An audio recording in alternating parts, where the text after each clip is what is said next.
நான் ஒரு இயக்குனராகி 27வது வருஷம். சினிமாவுக்கு வந்து கிட்டத்தட்ட 35 வருஷம் ஆச்சு.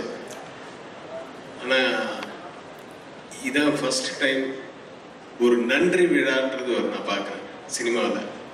இது வரைக்கும் நான் பார்த்ததே இல்லை. அதற்கு முதல்ல வந்து நான் நன்றி சொல்ல வேண்டியது தயாரிப்பாளர் ஆர்டி ராஜா அவர்களுக்கு. ஏன்னா சக்ஸஸ் வந்துச்சா நம்ம ஓகே பார்க்கலாம், ரொம்ப 100 நாள் ஓடிச்சுன்னா ஃபங்க்ஷன் பண்ணுவாங்க. சில பேர் பண்ண மாட்டாங்க, நிறைய பேர் பண்ண மாட்டாங்க. ஸோ அப்படி தான் போயிட்டு இருப்பாங்க நிறைய தயாரிப்பாளர்கள். ஆனால் இப்படி வந்து சினிமா மேலே ஒரு காதல் இருந்தால்தான், ஒரு பேஷன் இருந்ததுனால தான் இதெல்லாம் வந்து செய்வாங்க. ஸோ அந்த மாதிரி சினிமா மேல் ஒரு காதல் கொண்ட தயாரிப்பாளர்கள் யாருன்னு திருப்பூர் சுப்பிரமணியன் சாருக்கு தெரியும். Like RP Choudhary sir, AM Ratnam, இந்த மாதிரி ஒரு சில தயாரிப்பாளர்களுக்கு தான் சினிமா மேலே ஒரு காதல் இருக்கும். அப்போ தான் அவங்க வந்து வெறும் லாபத்தை மட்டும் பார்க்காம அந்த படத்துக்கு என்ன செய்யணும்,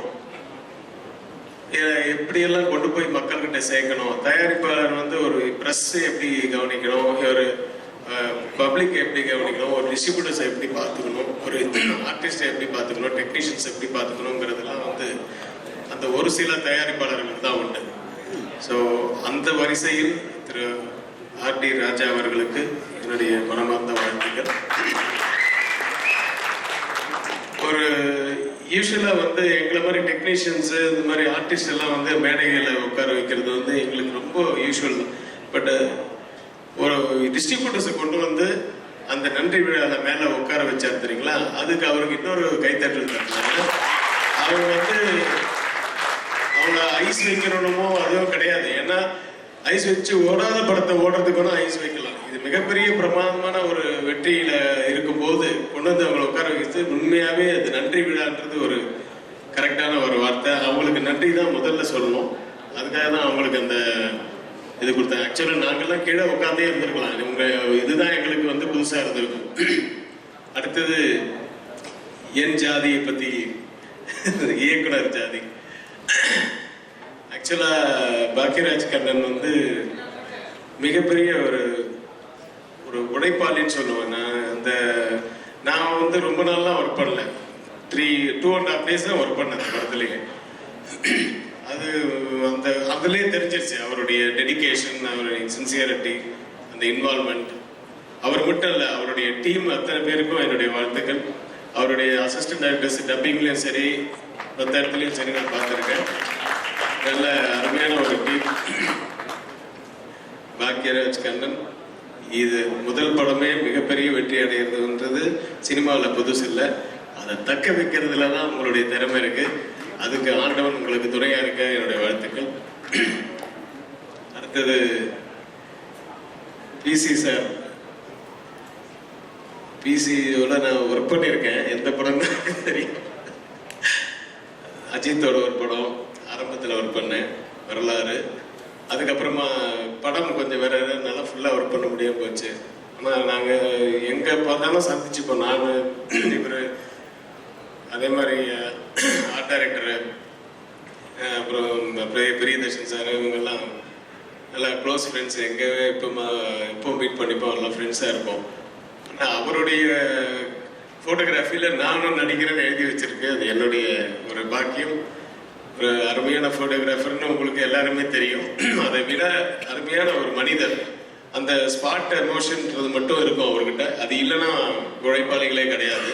அந்த எமோஷன்ஸ் தவிர மற்றபடி வந்து மிக சிறந்த மனிதர் அவர். ரசூல் போக்கட்டி எனக்கு ஃபோன் பண்ணி மெசேஜ் பண்ணிட்டாரு எனக்கு முன்னாடியே, ஒரு வாரத்துக்கு முன்னாடியே, படம் சூப்பராக வந்திருக்கு அப்படின்னு சொல்லி. என்ன அவர் எதிர்பார்க்கல அந்த படத்தில். ஸோ அதனால் எனக்கு ஃபோன் பண்ணி மெசேஜ் பண்ணி என்னை விஷ் பண்ணார். அவருக்கு என்னுடைய வாழ்த்துக்கள். சதீஷ் பேர் சொல்கிறேன். சதீஷ் அப்படி திரும்பினோன்னு அப்படின்னா என்னத்துக்குன்னு தெரியல. ஏன்னா நம்பவே முடியாது அவனை. அது வந்து இங்கே ஒரு வார்த்தை சொன்னாப்புல ஜெமினி சாரை பற்றி. அது மேடையில் சொல்லலாம், பரவாயில்ல சொல்லலாம், சென்சார் அவங்க பண்ணிப்பாங்க ப்ரெஸ் பீப்புள். அதாவது அப்போதான் நான் வந்து கொஞ்ச நேரத்துக்கு முன்னாடி இவருக்கிட்ட சொல்லிட்டு இருந்தேன், சிவா கிட்ட. இப்போ வந்து அபய் சண்முகினுடைய ஒரு இன்சிடென்ட். அது ஆக்சுவலாக வந்து ஜெமினி கணேசன் கேரக்டர் வந்து சிவாஜி சார் தான் நடிக்கிறதா இருந்தது.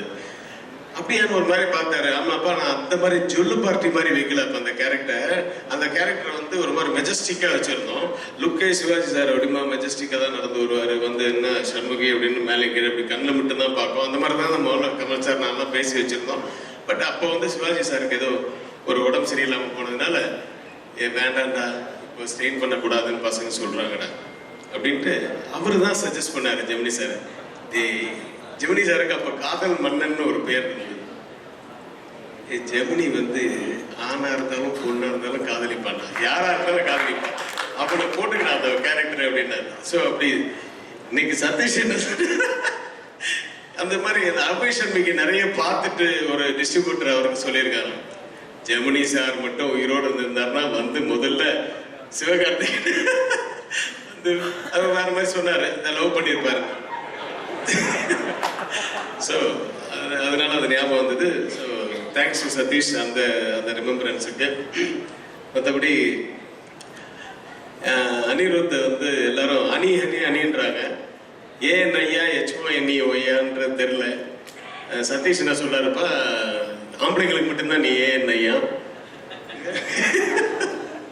ஸோ அந்த அளவுக்கு இளைஞர்களையும் எல்லாரையும் எல்லா தரப்பு மக்களையும் வந்து இழுக்கிற கூட அளவுக்கு ஒரு பவர்ஃபுல்லான ஒரு மியூசிக் டைரக்டர். மேலும் மேலும் சிறந்து விளங்க வேண்டும். என்னுடைய வாழ்த்துக்கள். சரண்யா மேடம் வந்து பொன்வண்ணனுடைய க்ளோஸ் ஃப்ரெண்டு. நான் அந்த காலத்துலேருந்து பார்த்துட்டு இருக்கேன். அவங்க நிஜமா அவங்க நீங்கள் 15 வருஷமா அம்மாவா இருக்கீங்கன்றது எனக்கு இப்போ தான் தெரியும். 2003ல இருந்துன்னா இன்னும் 15 வருஷம் அம்மா வருஷம் போடலாம். சரி, வாழ்த்துக்கள். புதியவருக்கு வாழ்த்துக்கள். அனைவருக்கும் வாழ்த்துக்கள். அனு மேடம் எனக்கு கொஞ்சம் அவங்க அப்பா காலத்துலேருந்து ரொம்ப தெரியும்.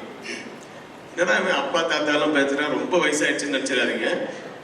இப்போதான் நானும் வந்து பிரதர் ரோல் பண்ணிட்டு இருக்கேன். சில படங்களில் மட்டும் இந்த மாதிரி என்னுடைய கேரக்டர் பண்ணியிருக்கேன். ஸோ இப்படி ஒரு நன்றி விழாவிற்கு என்னை அழைத்ததற்கும் இந்த வெற்றி படத்தில் எனக்கும் ஒரு வாய்ப்பு அளித்த பாக்கியராஜ் கண்ணன், ஆர்டி சேகருக்கு, சிவகார்த்திகேயனுக்கும், ஆர்டி ராஜா, சிவகார்த்திகேயன் எல்லாருக்கும் என்னுடைய நன்றி. சிவகார்த்திகேயனுடைய நடிப்பை பற்றி நான் சொல்லி தர வேண்டியதில்லை. அவர் வெகு சீக்கிரத்தில் வந்து இவ்வளோ பெரிய உயரத்தை எட்டியிருக்காருன்னா அது அவருடைய உழைப்பு தான். அந்த சின்சியாரிட்டி தான். அவருக்கும் என்னுடைய வாழ்த்துக்கள், என்னுடைய வேண்டுதலோடு. நன்றி, வணக்கம்.